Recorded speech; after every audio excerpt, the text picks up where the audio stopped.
किसान की बेटी एक बहुत गरीब किसान था।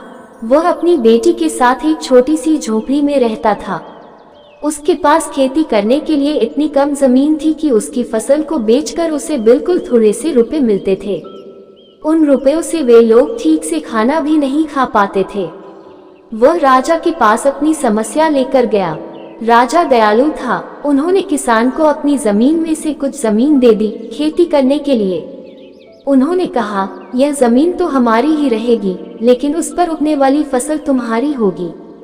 किसान ने राजा को बहुत बहुत धन्यवाद दिया।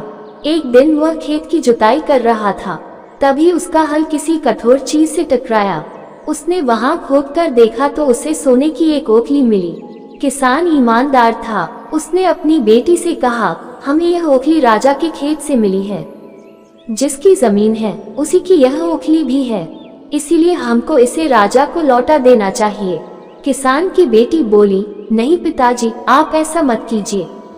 आपको सिर्फ ओखली मिली है। यदि राजा ने आपसे इसकी सोने की मूसल भी मांगी तो आप क्या करेंगे? आप इस ओखली को अपने ही पास रखिए।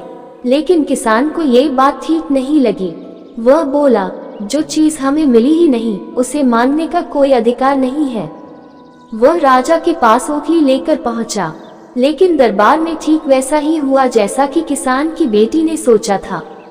राजा ने सोचा कि किसान ने लालचवश मूसल अपने पास रख ली है।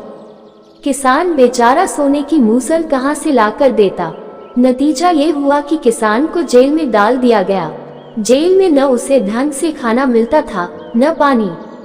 किसान को ऐसी गलती की सजा दी गई थी जो उसने की ही नहीं थी। वह खाए पिए बिना निढाल हो गया। लेटे लेटे वह रोता रहता था और कहता था, बेटी की बात मानी होती, काश मैंने अपनी बेटी की बात मानी होती। एक दिन राजा ने उसे ऐसा कहते हुए सुन लिया। उन्होंने किसान से पूछा कि वह ऐसा क्यों कह रहा है। तब किसान ने राजा को पूरी बात बताई। राजा को अपनी गलती का एहसास हुआ। किसान को तुरंत छोड़ दिया गया। किसान की बेटी को राजा ने दरबार में बुलाया। उससे बातें करने के बाद राजा को पता चल गया कि वह कितनी बुद्धिमान है। किसान की बेटी को राज्य के खजाने का मंत्री बना दिया गया। उन्हें रहने के लिए घर और सभी सुख सुविधाएं दी गईं। किसान और उसकी बेटी सदा खुश रहने लगे।